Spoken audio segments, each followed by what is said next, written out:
Hello guys WhatsApp. ഈ ഒരൊറ്റ ഇൻട്രോയിലൂടെ തുടങ്ങിയിട്ട് കേരളക്കാരെ മൊത്തം ആൾക്കാർ നോക്കുന്ന അല്ല ആൾക്കാർ നോക്കുന്ന രണ്ട് വ്യക്തികളെ നമുക്ക് ചർച്ച ചെയ്താലോ. വളരെ സിമ്പിളായിട്ടുള്ള രണ്ട് ക്യാരക്ടർ.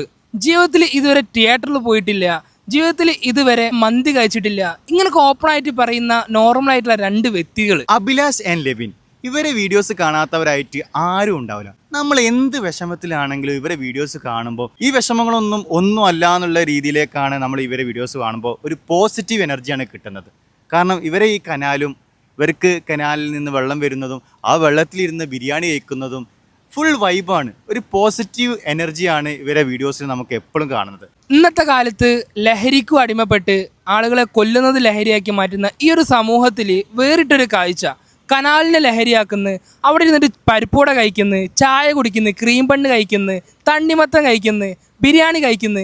ഇതിലൂടെ ലഹരി കണ്ടെത്തുന്ന രണ്ട് യുവാക്കൾ. ഇവരെ വീഡിയോസ് കാണുമ്പോൾ ഭയങ്കരമായിട്ടുള്ള എഡിറ്റിങ്ങോ ഭയങ്കരമായിട്ടുള്ള സിനിമാറ്റിക് ഷോട്ടുകളോ ഒന്നും നിങ്ങൾക്ക് കാണാൻ പറ്റില്ല. എന്നിട്ടും ആളുകൾ ഇവരെ ഭയങ്കരമായിട്ട് സ്വീകരിച്ചു. അതിൽ പല കാരണങ്ങളുണ്ട്. ഇവരൊരു നാച്ചുറാലിറ്റി, വ്ളോഗ് ചെയ്യുന്ന രീതികൾ ഭയങ്കരമായിട്ടുള്ള ഒരു നാച്ചുറൽ രീതിയിലാണ് വ്ളോഗ് ചെയ്യുന്നത്.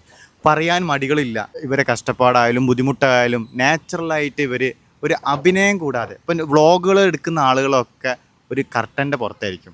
പക്ഷേ ഇവരെ കാര്യത്തിൽ അത് ഒരിക്കലും ഇല്ല. കാരണം ഇവർ നാച്ചുറലായിട്ട് ഇവരെന്താണോ ആ രീതിയിൽ തന്നെയാണ് ഇവർ വീഡിയോസിലും ഇവർ വരുന്നത്. അതുകൊണ്ട് തന്നെയാണ് ഇത്ര സ്വീകാരമായിട്ട് ആൾക്കാർ ഇത് തിരഞ്ഞെടുക്കാനുള്ളൊരു കാരണം. പിന്നെ അഹങ്കാരമോ അല്ലെങ്കിൽ ഇപ്പോൾ കുറച്ചൊരു വീഡിയോ വൈറലായി കഴിഞ്ഞാൽ കൂടുതലും കണ്ടൻറ് ക്രിയേറ്റേഴ്സിൽ ഒരു അഹങ്കാരം വരാറുണ്ട്.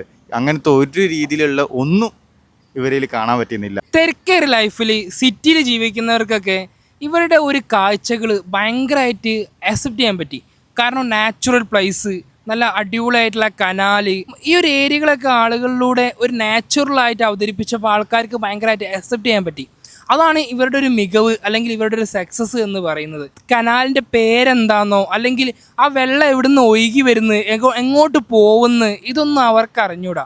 അവർക്ക് അറിയുന്നത് അവർ നിൽക്കുന്ന ഒരു പ്രോപ്പർ പ്ലേസിലോട്ട് വെള്ളം വരുമ്പോൾ അതിനെ ആഘോഷമാക്കിയിട്ട് മാറ്റുക എന്നുള്ളതാണ് ഇവരുടെ ഒരു കൺസെപ്റ്റ് അല്ലെങ്കിൽ ഇവരുടെ ഒരു ഹാപ്പിനെസ്. എന്ത് സങ്കടം ഉണ്ടെങ്കിലും, എന്ത് ദുഃഖം ഉണ്ടെങ്കിലും, എന്ത് വിഷമം ഉണ്ടെങ്കിലും ഇവർ ഈ കനാലിൽ ഇറങ്ങിയിട്ട് ഇവർ എൻജോയ് ചെയ്യുന്നതിലൂടെ ഓരോ വിഷമങ്ങളും കാര്യങ്ങളൊക്കെ ഓല് നീക്കപ്പെടുക അല്ലെങ്കിൽ കളയുക എന്നുള്ളതാണ് ഈ ഒരു കൺസെപ്റ്റാണ് ഓരോ ലൈഫിലുള്ളത്. കൊല, കൊള്ള, കൊലപാതകം, ചൂഷണം, പിടിച്ചുപറി, ഇങ്ങനത്തെ ന്യൂസുകളൊക്കെ കേട്ടുകൊണ്ടിരിക്കുന്ന ഇടയിൽ നമുക്ക് ഇതുപോലത്തെ ന്യൂസുകളൊക്കെ കാണുമ്പോൾ ഭയങ്കര സന്തോഷമായിരിക്കും അല്ലേ. ഒരു വെറൈറ്റി കാഴ്ചപ്പാട്, ഒരു വെറൈറ്റി കൺസെപ്റ്റ്. ഇതേപോലുള്ള നല്ല കിടിലൻ വീഡിയോസ് കിട്ടാനായിട്ട് ചാനൽ സബ്സ്ക്രൈബ് ചെയ്യുക, പിന്നെ സപ്പോർട്ട് ചെയ്യുക.